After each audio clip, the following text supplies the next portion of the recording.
You are listening to a TechSide Network podcast, TechSide.net, casual conversation from technically passionate people.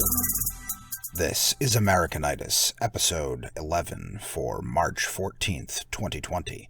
I'm your host, Daniel Sagner. This podcast contains harsh language and covers adult topics. You will be challenged by views with which you do not agree. We may not be politically correct, but we are correct about politics. Wait. Before you shut off this podcast, I know that you are hypersaturated with COVID-19 news and commentary. So am I. That's not what's happening here. It's boring, frankly. What would I even say? I could bombard you with facts and figures released by some government I don't even trust, and for what? You can go and get that yourself. I have no advice as to how to deal with this threat or whether to call it such or not, and if I did, you shouldn't take it from me. You need to make your own decisions. It's not up to me or the state to tell you what to do about this disease. Well, it's not up to the state until it is. That is our topic today. What role, if any, should the government have in pandemic prevention? Well, to start, we'll need to remind ourselves of the purpose of a government in a free society. The government exists to protect the lives and individual rights of its citizens. In a free society, it is legally the monopolistic wielder of retaliatory force. This force can only be used against those who have initiated force either directly or indirectly, physically or by fraud.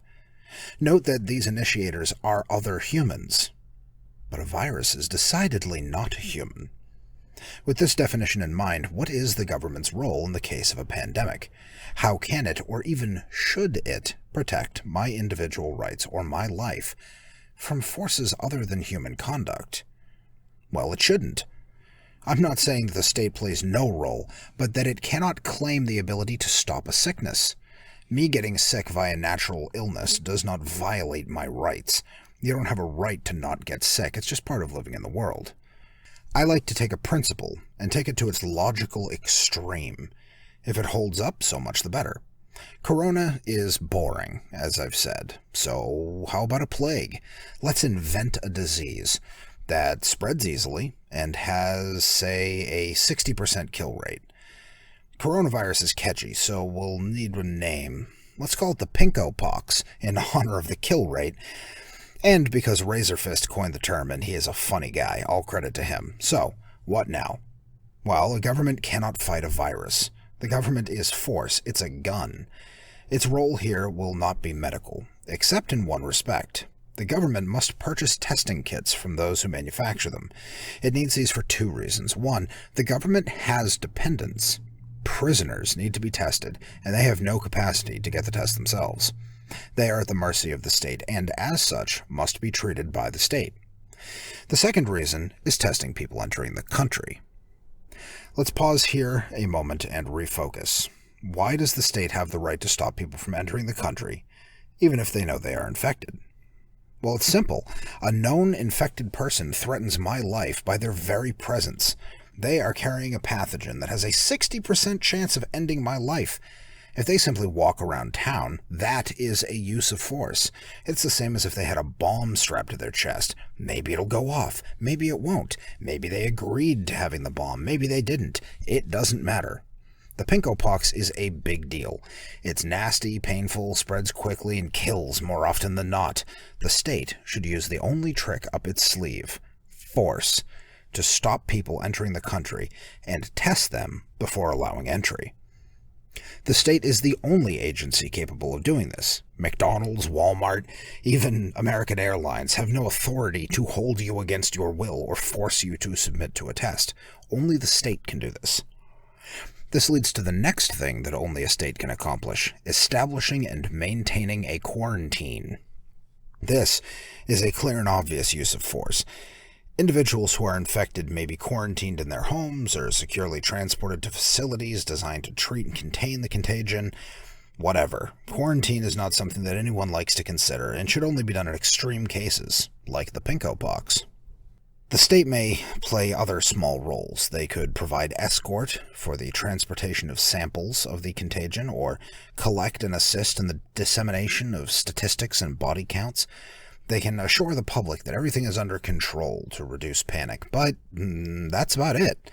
The state is not a producer. It has no ability to do research or create a cure or manufacture testing kits and procedures. That is left in the best hands possible. The private sector. Pharmaceutical companies. Oh, I can hear the protestations already.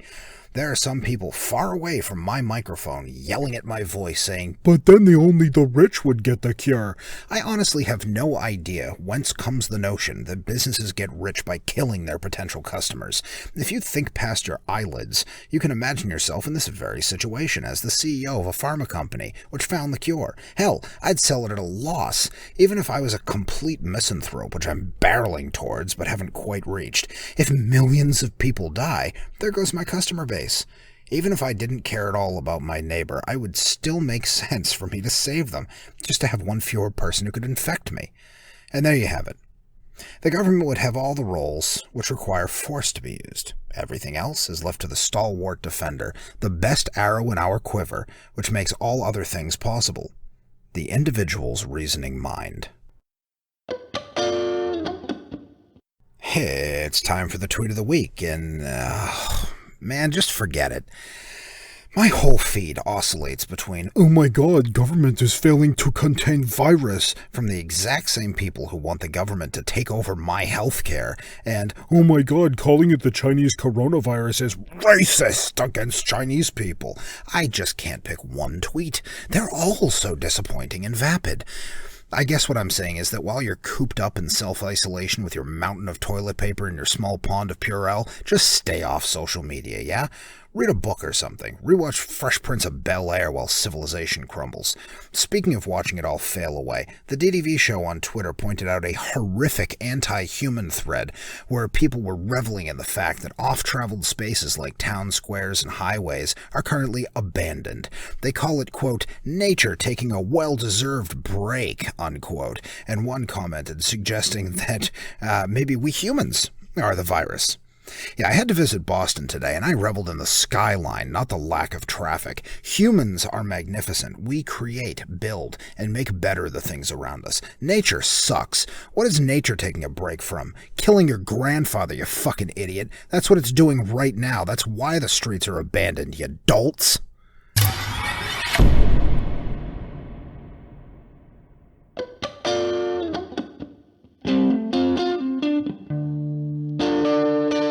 Got a topic or feedback? Reach out on Twitter. I'm at AmericanitisTech. That's the @ American, ITISTEK. Please subscribe via Apple Podcasts or Google Podcasts if podcasts are your thing. I'm also on YouTube. Patronize us at patreon.com/techside. Show notes are at techside.net/Americanitis. Outro music is Crying in the Delta Wind by Mother Pluckin' Bee. I thank you all for listening. Later days.